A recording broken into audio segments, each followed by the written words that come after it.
Regulated by the forces of nature, the Niagara River has developed its own unique personality. It was born during the Glacial Age, at a time when massive sheets of ice receded, carving 5 large basins known as the Great Lakes. Much of the world's fresh water supply drains from the upper Great Lakes into Lake Ontario to give the Niagara River precious life.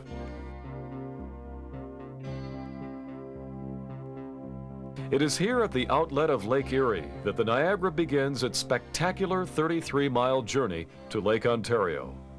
Before reaching the river, the water moves slowly, descending a mere 30 feet in elevation during its long trek down through the upper lakes. Now, here in the Niagara River, it is already moving 10 miles per hour and will eventually drop 326 feet before entering Lake Ontario.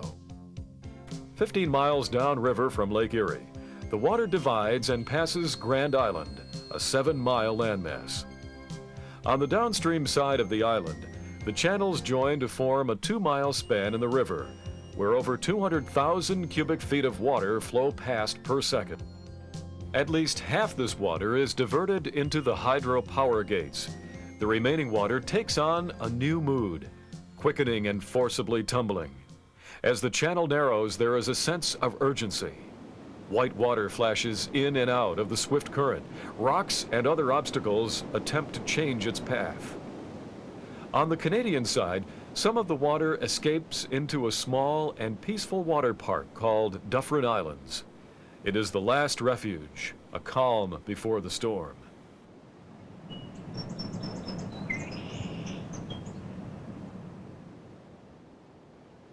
By sheer gravity, the water is drawn back to the river to continue its dramatic and exciting run. For 1 mile, the bedrock declines 55 feet to create a violent and confusing 25-mile-per-hour deluge. On the American side, the water smashes head-on into Goat Island. The 70-acre island divides just as the river begins its sensational decline.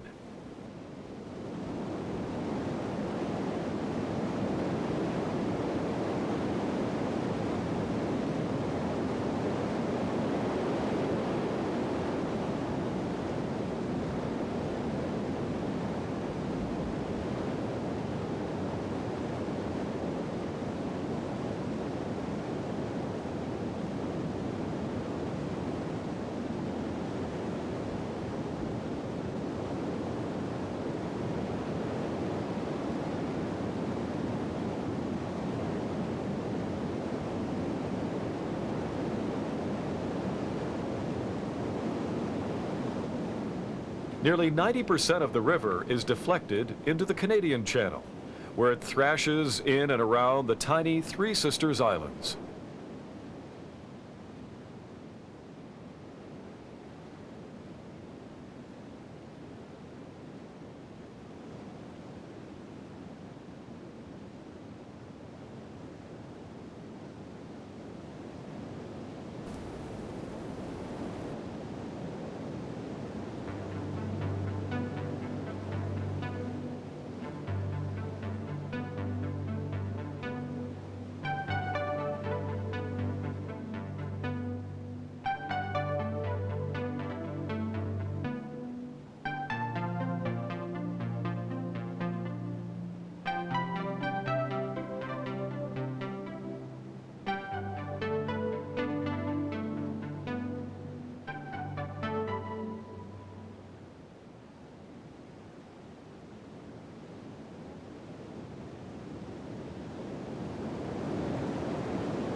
There is no turning back.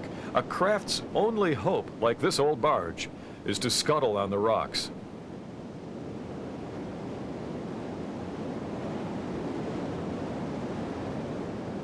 The combined water of the Great Lakes have finally arrived at the most grand and majestic display, a plunge over the 167-foot Canadian Falls.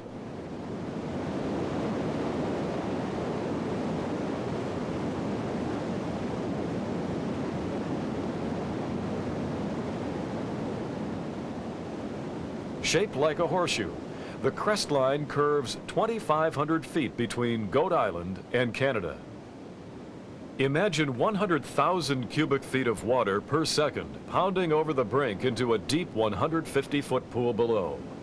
The hydropower intakes upriver have a tremendous influence on the appearance of the falls and can change its height up to 10 feet depending on the volume of water siphoned off the upper river. Before the hydro gates were installed, the falls would erode 3 to 6 feet per year. Now in its present flow, the erosion is only about 2 feet. It is estimated that it would take 47,000 years to reach the source of the river at Buffalo, New York. The softer shale erodes under the harder dolostone cap and creates some fascinating caves and ledge structures. One such ledge at Terrapin Point had become a hazard for tourists viewing the falls. As a safety precaution, the protrusion was blasted into the gorge.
The American branch of the falls has its own spectacular beauty.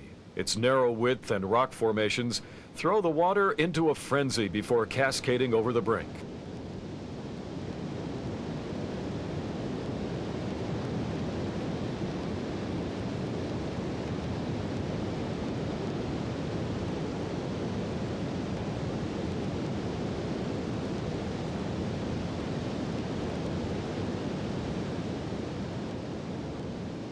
The American Falls, on an average, is 10 feet higher than the Horseshoe and differs at the base.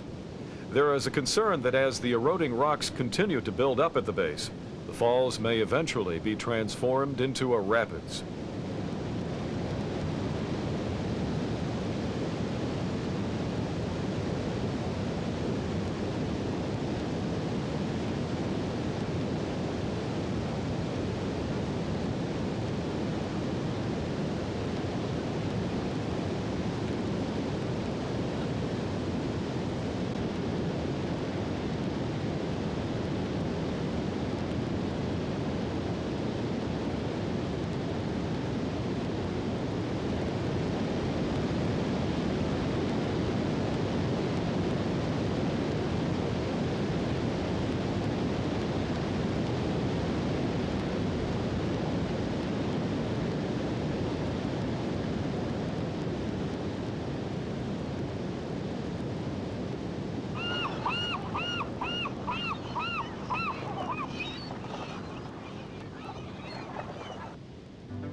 Niagara Falls is not the highest or most massive flowing falls. It is, however, the most awesome and spectacular display of water in the world.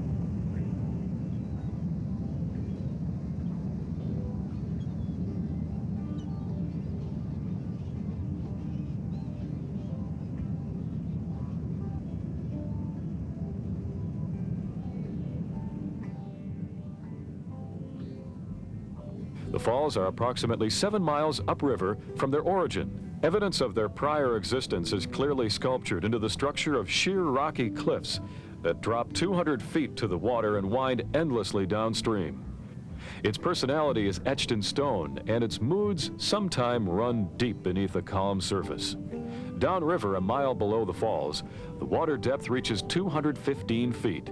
It is also here that the walls of the gorge begin to narrow, and the pressure reveals a new emotion in the river. The water is moving at 27 miles per hour and sometimes leaps 30 feet into the air. This is one of the most spectacular and treacherous runs of white water in the world.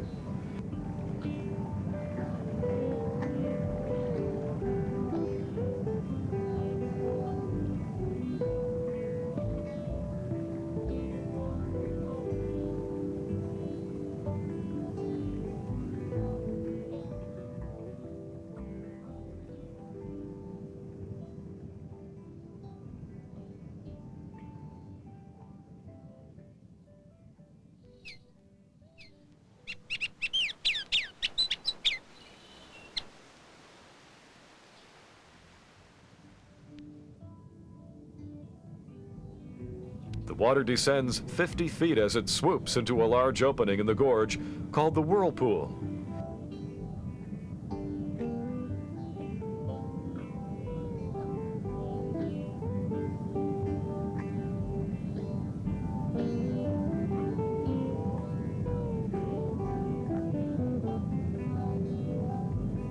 Deep pockets of water swirl above the 126-foot depth. Depressions at the center of the whirlpool become more pronounced when the flow in the river is increased. The openings deepen and draw objects to their center, sometimes holding them for days until the current decreases.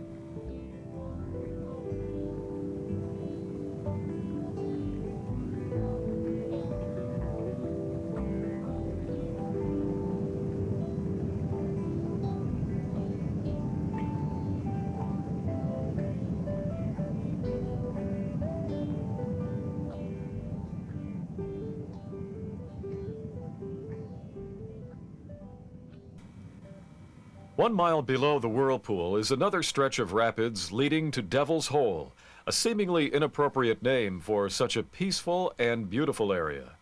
The name actually refers to the indented wall of the gorge, where an earlier waterfall once cascaded its banks. It was rumored that the Indians believed the area was the dwelling place for evil spirits. Today it is possible to walk down into this area and enjoy the solitude and scenic beauty.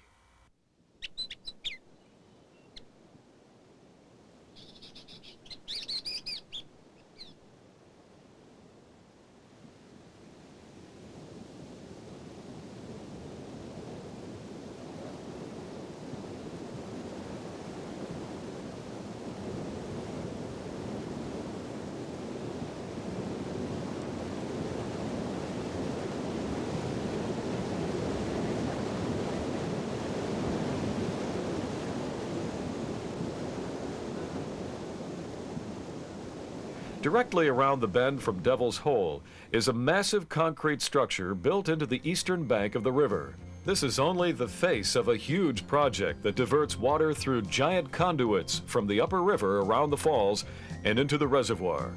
Turbines housed in the concrete structure produce clean and valuable electricity for large portions of the country.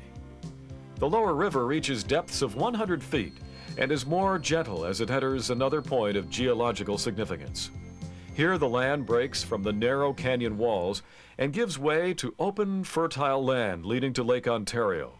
An escarpment marks the location of where the mighty cataracts once cascaded into the lake 12,300 years ago.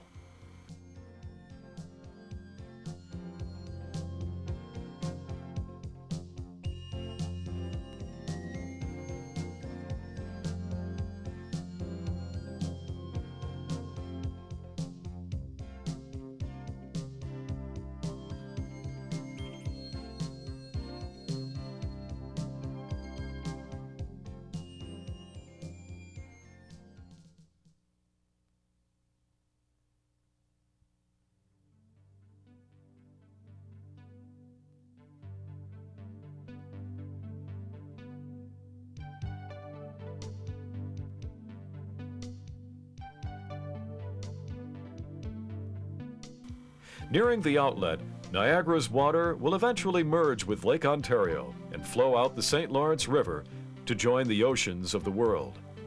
In another time, it will return, giving new life to the river. This is nature's eternal cycle, the changing of the seasons, a never-ending display of natural beauty in transition.